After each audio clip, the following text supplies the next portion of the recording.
Guys, welcome back. This is part 2 of the May-June paper 1 variant 2 of 2020. So we're going to continue with question number 3.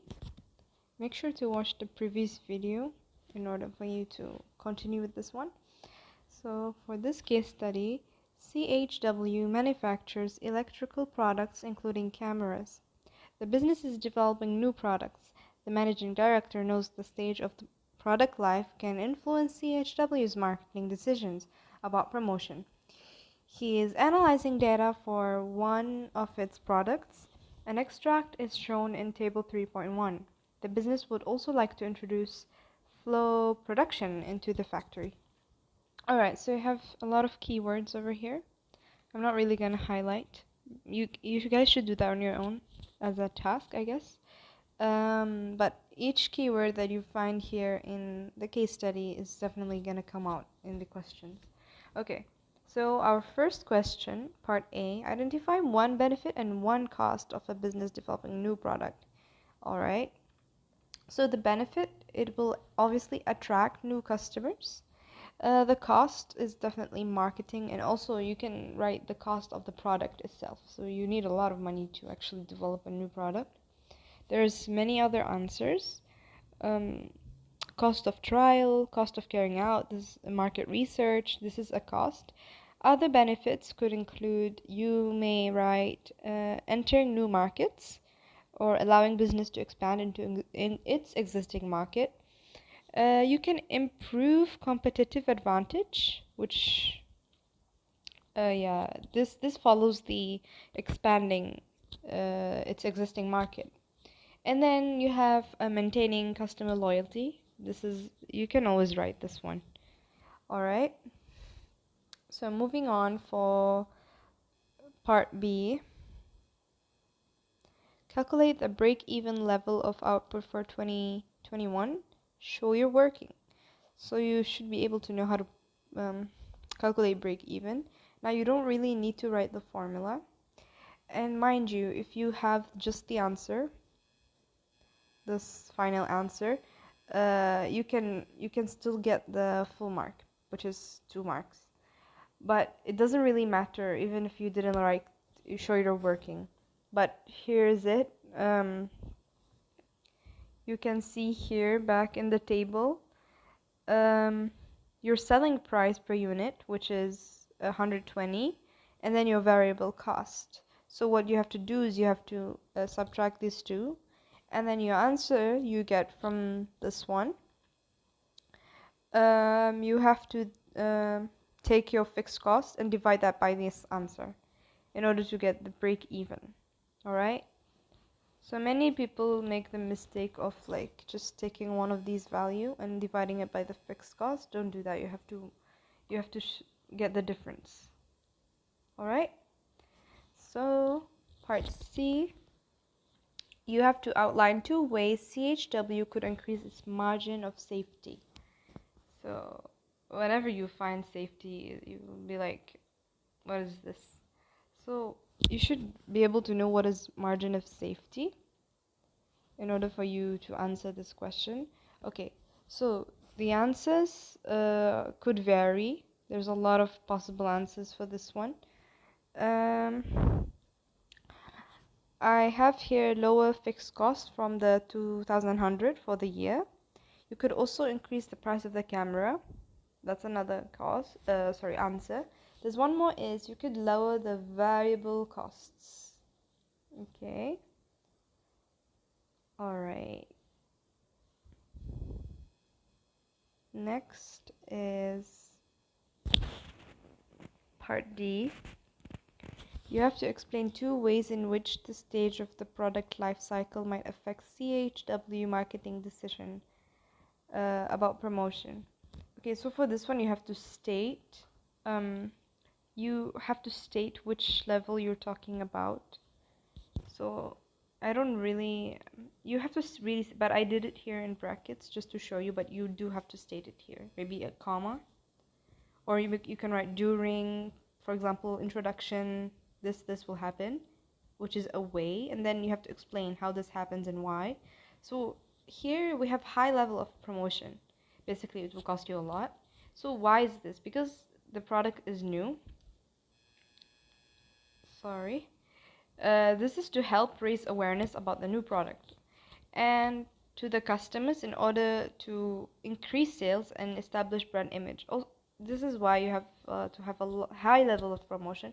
You need to push the product to get more awareness by your customers, or even potential customers. Doesn't always have to be existing ones. Okay. Uh, Next, another way that it will affect the promotion, there will be less promotion. Okay, there's many. You could also write about decline and growth, but I chose this two because like they're like different, I guess. These two. You could choose decline because decline is pretty much different, but for growth and introduction, it's kind of the same. They're both high level of promotion. But for maturity, there will be less promotion. And then for decline, there will be no more promotion because your product is not going to work at all. So you have to stop it because it will cost you extra money. So for maturity, there will be less promotion again since the product will be well known already. So the business would want to use its funds for other purposes, such as developing new products. Okay, so for the last part, part E. So, do you think flow production is the best method of production for a manufacturing business to use? Again, I would like to say this that whatever choice you make doesn't really matter. You're not awarded for the choice you make, so please do not freak out. You can choose anything as long as you know how to answer about your choice, how to write, okay? Or how to explain, moreover. As long as you have your keywords there, you should be fine, but you really do know need to know that what you're talking about in order for you to answer. So first of all, what is flow production? So flow production is also known as continuous production, where you continue to produce. It's not really like batch production, but it's also a production where it involves a big number of products, basically. So it enables a product to be created in a series of stages, an assembly line. It's defined by the continuous movement of items. All right, so there's multiple stages, and again, there's a lot of output there. Okay, so I chose that. I think this is a good method. There's no reason why it is really not, because I guess they're all really the same. They all have the same disadvantages. And for this one, you could there's many answers, but I think it's okay to choose flow production. You can also, if you don't agree with this, flow production like is a good method, you can choose batch production or job production. You can also talk about these two, and then you have to really like state like 2 to 3 advantages of each, and then you have to justify your answer. Okay, so again, I chose flow production. So I do think using flow production is a good method. So there will be high output, obviously, so CHW will be able to meet demands on time, producing cameras. Moreover, the business can benefit from economies of scale, leading to lower unit costs. Also, the production is 24 hours a day. Again, it doesn't stop. It's a continuous process. Unlike batch production you produce, yes, you do produce in larger numbers, but you do stop. Like each time you produce a batch, maybe you take a rest for a day or maybe half a day. It doesn't really matter. It depends on the business, but it's not a continuous process.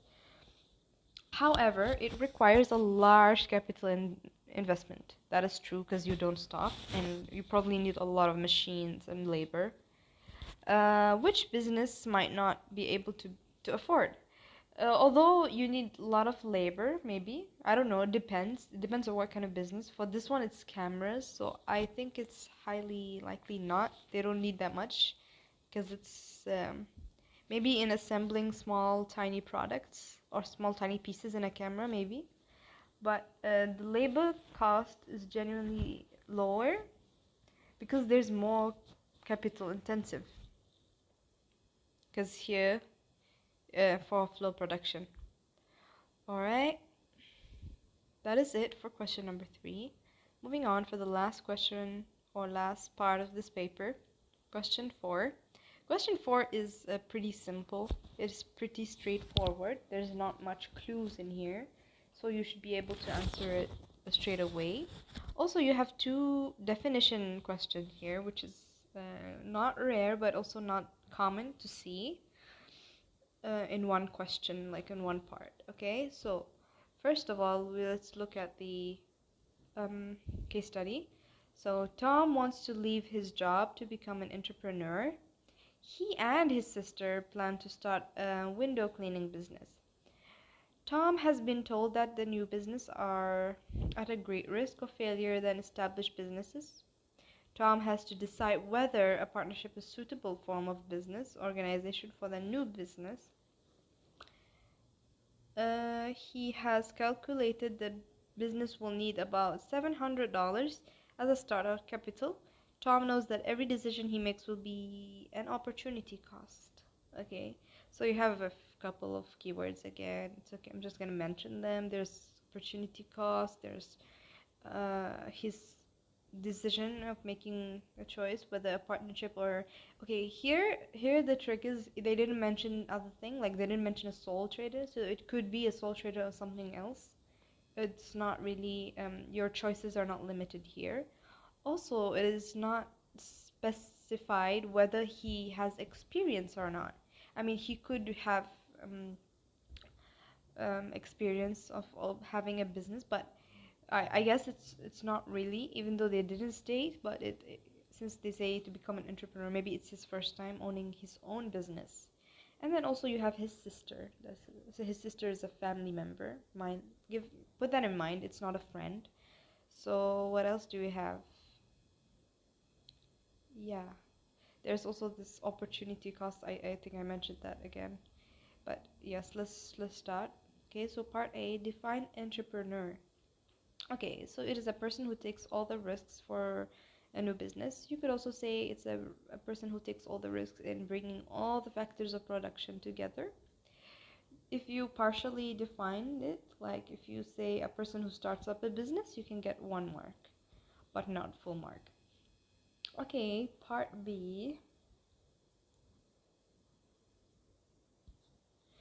Part B, define opportunity cost.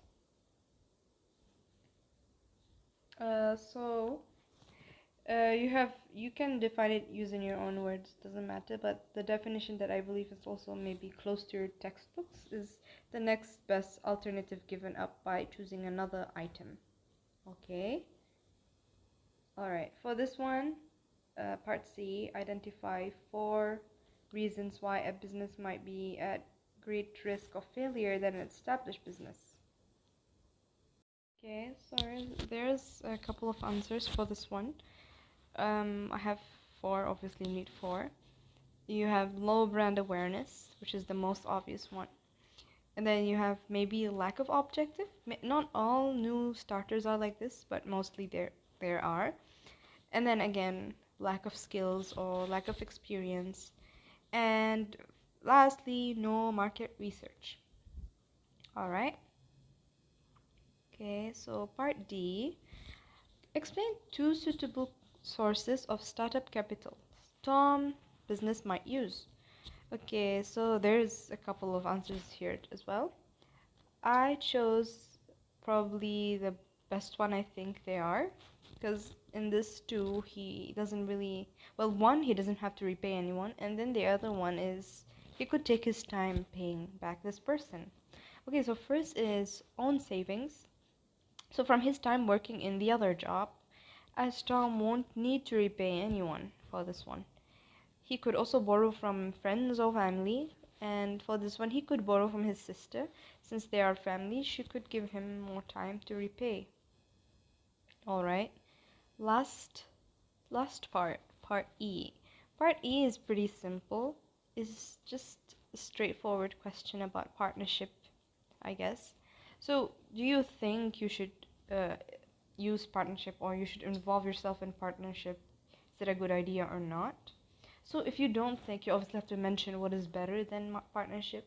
So, you could talk about sole trader, or you could talk about private limited company. It's up to you. Either should be fine.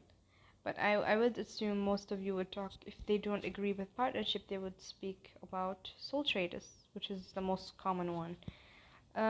So for me, yes, I do think partnership is a good idea, or is, as workload will be shared equally, which could allow time for each partner, uh, to have their own space, or to have their own tasks.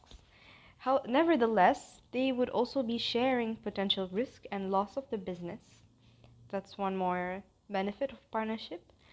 And then there will be plenty of ideas and skills which could help make the business more competitive. So, being in the partnership, you obviously could share ideas, and there will be more creativity, I guess. So there's more chances of competition and success. On the other hand, profit must be shared, and also having unlimited liability. So many people find it hard to share profit, or not, like they would usually prefer to have keep the profit all to themselves. Now for this one, this is actually an advantage for sole traders. You could mention that, of course. And yeah, this is it. So for this, you could get about like 4 marks here, or 5, 4 to 5, and then here 1 to 2. But for this one, you'll get 2, because you mentioned 2 things over here, 2 key points. And then here there's 4, and then in total there's 6. And that is it. I really hope you liked this video. I hope you learned. If you have any questions, you feel free to ask. I've put my email in the description box. So if you have anything, you could ask. And if you like this video, please like it. Also share to your friends and family, whoever is doing igcse, if you think this would be helpful for them. And thank you so much.